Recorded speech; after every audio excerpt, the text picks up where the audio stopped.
At a family celebration in my oldest son's newly built luxurious mansion, a harsh and unexpected outburst from his wife, Alice, left me and my husband, Sam, reeling. Alice's scathing remark, "Your smell is ruining our house.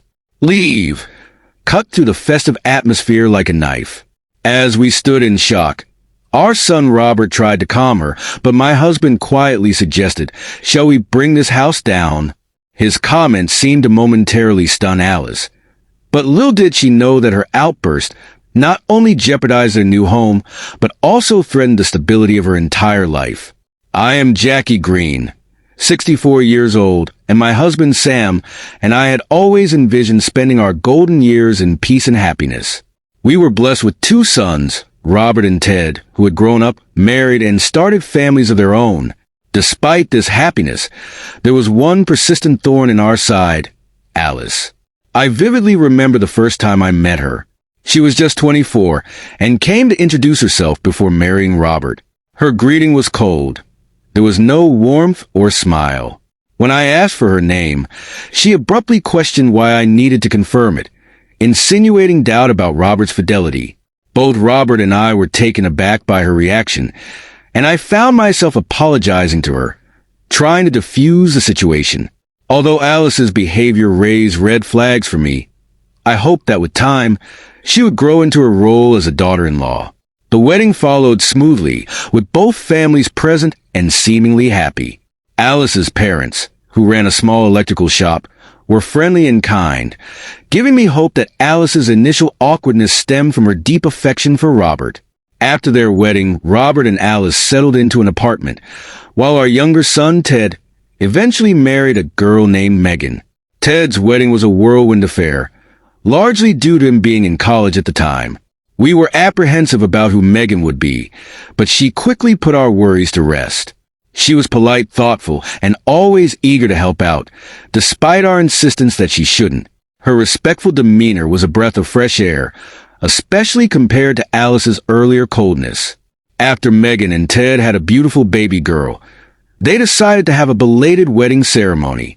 Alice attended but seemed detached, staring at her phone while others celebrated. The mood shifted when Alice unexpectedly confronted Robert at the after-party, accusing him of cheating after he complimented Megan's beauty. Her explosive reaction shocked everyone, and I tried to intervene, attempting to explain that Robert's words were innocent. Instead, Alice redirected her anger toward me, blaming me for how she perceived Robert's actions and implying that my parenting was at fault. The situation escalated, leading my husband and the children to step in to restrain Alice. I sent Megan and the baby away for their safety, watching in dismay as Alice, overwhelmed by anger, seemed to embody hostility toward everyone who was close to Robert. It became clear that her jealousy and rage were not only directed at Robert, but at our entire family. After this incident, we decided to keep our distance for Robert's sake. Although I voiced my concerns about their marriage, suggesting that perhaps divorce might be a solution, Robert was hesitant. Despite Alice's erratic behavior, she managed to bring tears of apology, and for the time being, both my husband and I opted to step back, leaving it to them to navigate their tumultuous relationship. Fast forward to their 15th wedding anniversary, and we found ourselves still maintaining minimal contact. The lack of grandchildren in their lives meant fewer family gatherings, but we chose to continue without confrontation, hoping for the best while carefully navigating the complexities of family dynamics. Through it all, my desire for peace and stability remained, even as Alice's actions continually threatened to disrupt our family harmony. The story begins with the narrator reflecting on a significant turning point in their family's life. Their eldest son reached out to share his exciting news. He had decided to start his own business, focused on developing a game he had been passionately working on as a hobby. With this bold move, he envisioned himself as the CEO of his venture. Rather than renting a large office, he planned to hire a few employees who would work from home, which he believed would allow for flexibility and efficiency. He even mentioned his intention to build a new house equipped with a small meeting room and a dedicated workspace, indicating that he was looking ahead and taking his future seriously.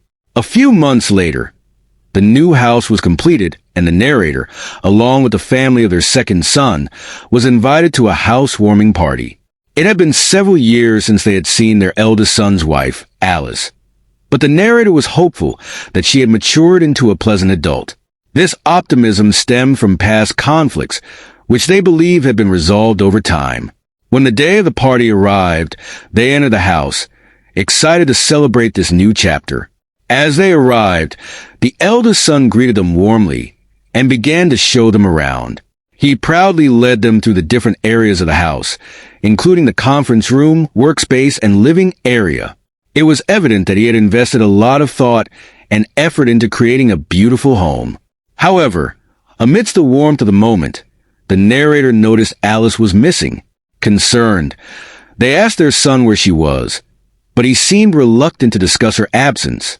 The family began to enjoy the meal that had been prepared in the living room, but the absence of Alice lingered in the air. The eldest son graciously accepted housewarming gifts from the family, showing gratitude even amidst the unease. As they shared stories about their lives, it was clear that the second son's family had grown. They had welcomed another child, and the older child was now in elementary school, adding to the joyful atmosphere. Then, an unexpected noise interrupted their gathering, a sound of footsteps descending the stairs. When Alice finally appeared, the atmosphere shifted dramatically. Instead of a warm greeting, she bluntly remarked that their presence was ruining her home and insisted they leave.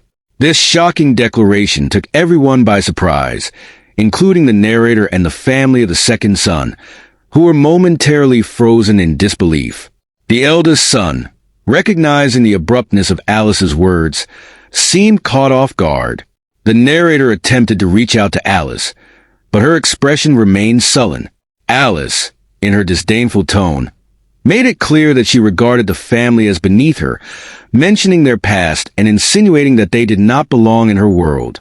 The narrator's initial attempts to understand Alice's behavior, attributing it to youth or a misguided love for their son, suddenly felt misguided. It became apparent that something fundamental was missing in her character. Her warmth and kindness were absent, replaced by a self-centeredness that prioritized her status over her relationship with others. As frustration boiled within the narrator, they were about to respond when their husband intervened. Typically calm and gentle, he let out a deep sigh and suggested that perhaps they should just tear the house down.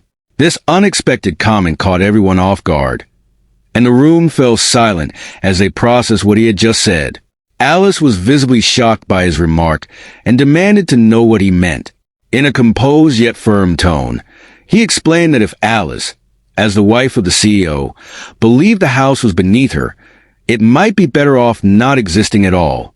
He emphasized that the home was not merely a product of their son's status, but rather a creation of the family's combined efforts, with the design crafted by the narrator, who was a talented architect, and the construction overseen by a firm connected to the family. His words resonated with a deeper truth about family, humility, and the essence of home, contrasting sharply with Alice's snobbish attitude. As the conversation continued, the eldest son supported his father's point, acknowledging that while he held the title of president, he did not possess significant wealth or reputation on his own. He had achieved this home due to the collective contributions of their family. The realization hit Alice hard, revealing her ignorance about the roots of their family's success and the bonds that held them together. The tension in the room hung thick, leaving Alice pale and speechless. It became clear to everyone that Alice's failure to appreciate the hard work and values of the family was indicative of a much deeper disconnect between her and the rest of the family. The narrator realized that Alice's attitude was not merely a reflection of her immaturity, but a profound lack of understanding about what truly mattered: family bonds, humility, and the significance of shared experiences.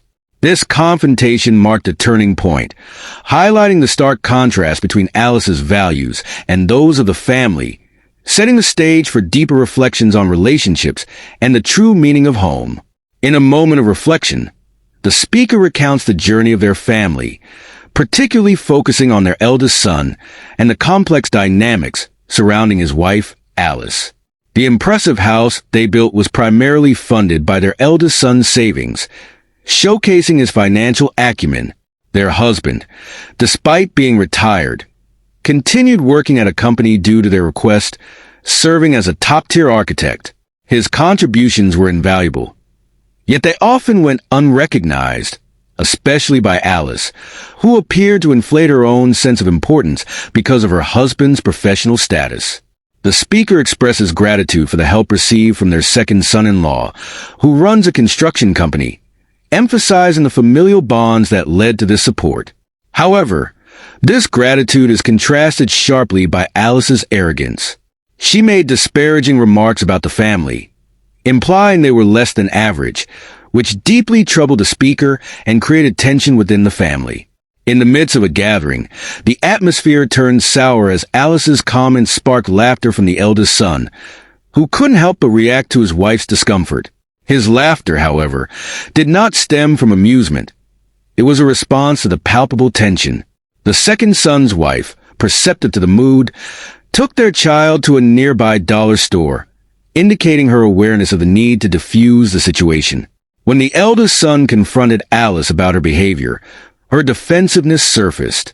She lashed out, accusing him of always siding with the family, to which he retorted that it was a husband's duty to address his wife's disrespectful actions.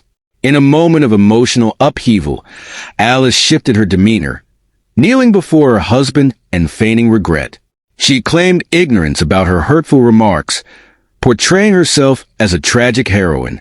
The speaker and her husband watched Alice's performance with skepticism, realizing that her apologies were insincere. They were weary of her habitual disrespect and had no intention of accepting her superficial apology.